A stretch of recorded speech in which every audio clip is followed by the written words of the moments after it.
कामिनी झालंय ना तुझं सगळं दाखवून सगळं बोलून?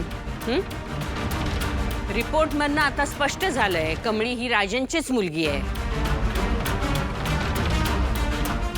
आता कशाला थांबलीस? निघ तू. तुला म्हटलं होतं मी, जर तुझं म्हणणं खोटं निघालं तर हा तुझा या घरातला शेवटचा दिवस असेल. अशी नाही ऐकणार तू.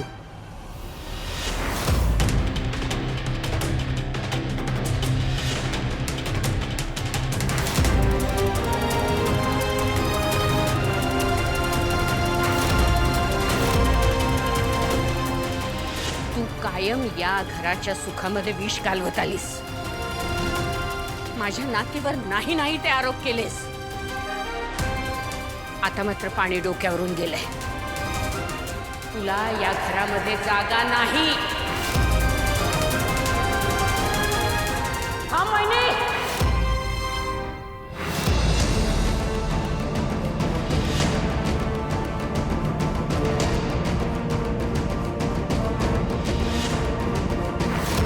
हीच गोष्ट माझ्या बाबतीत झाल्यानंतर तू लगेच मला बाहेरचा रस्ता दाखवलास.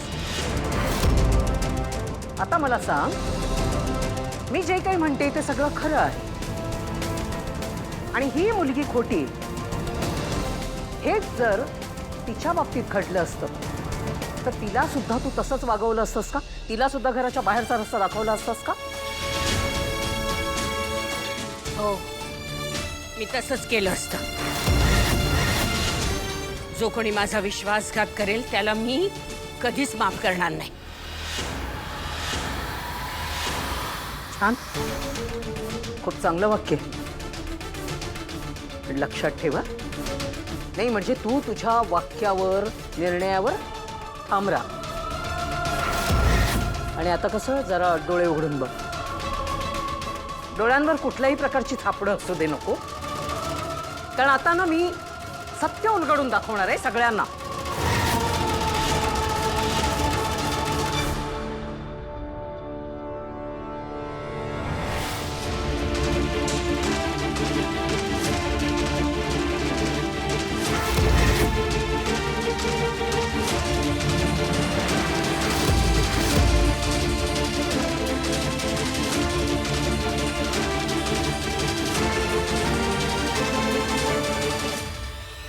आईला ती माझी मुलगी आहे हे पटू शकेल यासाठी सगळे पुरावे तयार केले. डॉक्टर, कमळी माझी मुलगी नाही आहे.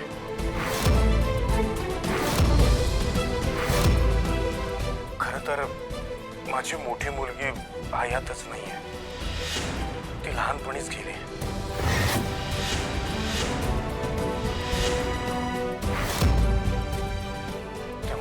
आईची मोठी नात परत कधीच येणार नाही. डॉक्टर, माझा नाईलाज आहे. कमळी आईची नात नाहीये हे आईला कळता कामा नये. म्हणून मला रिपोर्ट बदलून हवाय. प्लीज डॉक्टर, तुम्ही तो रिपोर्ट मॅच करून द्या. पॉझिटिव्ह रिपोर्ट आहे असं दाखवा आणि कमळीच माझी मुलगी असं सिद्ध करा.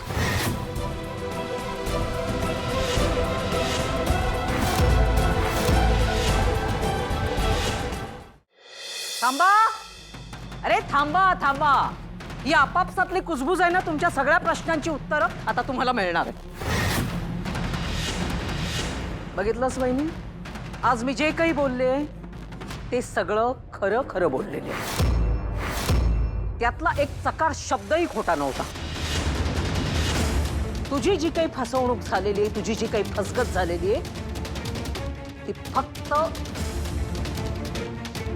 तुझ्या पोटचा लेख आणि ही कमळी यांनी केलेली आहे. हे जे रिपोर्ट्स आहेत ना वहिनी आलेले, ते रिपोर्ट्स पैसे देऊन बदलून आणलेले आहेत. याचाच अर्थ ही जी कमळी आहे ना ती तुझी नात नाहीये.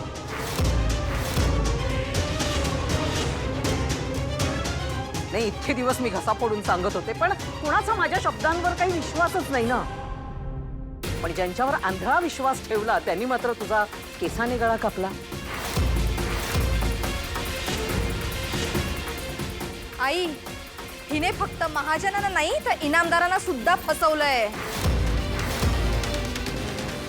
काय ग नयनतारा, माझ्या मुलीला डावलून तू तुझ्या मुलाचं लग्न या भिकारड्या मुलीशी लावलं. काय झालं? फसवलं तिने तुला? आणि आजी, ज्या मुलीसाठी तू आमच्यावर हेट करत होती ते बघ कशी निघाली ती. मी सांगत होती फ्रॉड आहे, ऐकायचं नाही. विश्वासघात केलेला आहे तिनं आणि तुझ्या मुलानं सुद्धा. तुझ्या मुलानं तुझा केसानं गळा कापलेला आहे. आई ग आई, तुला काय सांगू, आजी आजी बोलून गोड गोड बोलून ती किती चांगली आहे ती तुला दर्शवत होती फक्त. पण तुम्हाला कधी माणसं ओळखताच नाही आली. आणि आजी, या मुलीचा ना एकच मोठं बट, मनी. तू मात्र सतत आम्हालाच बोलत होतीस, आमच्यावरच दोषारोप करत होतीस. पण त्याने मी काही गप्प बसले नव्हते. आम्ही खास करून मी तिच्यावर लक्ष ठेवून येते, नाहीतर ती कधीच तुझा गाशा गुंडाळून पळून गेली असती. अगं आई, मी राजनला कित्येक वेळा बोलली, अशी भिकारडी मुलगी आपल्या महाजनांच्या घरांची मुलगी असूच शकत नाही. पण करणार काय, कुंपण शेत खात होतं ना आपलं. राजन, तू असा वागशील असं अजिबात वाटलं नव्हतं. आणि डॅड, मला ना कळालंय तू मला किती हेट करतो ना, ते मला कळालंय. पण त्यासाठी तू ही मुलगी आणली तशी. अगं जाऊ दे ग, जाऊ दे. शेवटी रक्ताची नाती असतात, आपली माणसं असतात ना, तेव्हा हे असंच होतं. आपल्या माणसांसाठी आपण किती काही केलं, रक्त आटवलं ना, तरी आपल्याला सहन करावं लागतं, कारण आपण सत्यासाठी झटत असतो. मला फक्त एकाच गोष्टीचं बरं वाटतंय, तर या मुलीचा खरा चेहरा तुझ्या समोर मी आणू शकते. बास झालं आता. कमळी असं खोटं कधीच वागणार नाही. माझा तुमच्या शब्दांवर अजिबात विश्वास नाही. माझा फक्त आणि फक्त माझ्या कमळीवर विश्वास आहे.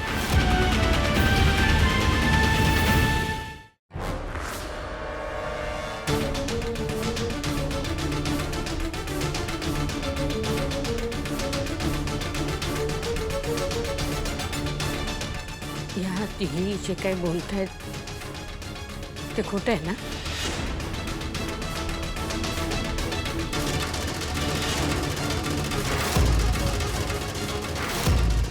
माझ्या डोक्यावर हात ठेवून सांग, तूच माझी खरी नात आहेस. हो ना कमळी? कमळी, तू गप्पा बसू नकोस, बोल तू. माझी खात्री आहे तू खरं काय ते सांगशील. हे खोटं आहे ना? खोटं आहे कमळी, बोल तूच आहेस ना माझी खरी नात.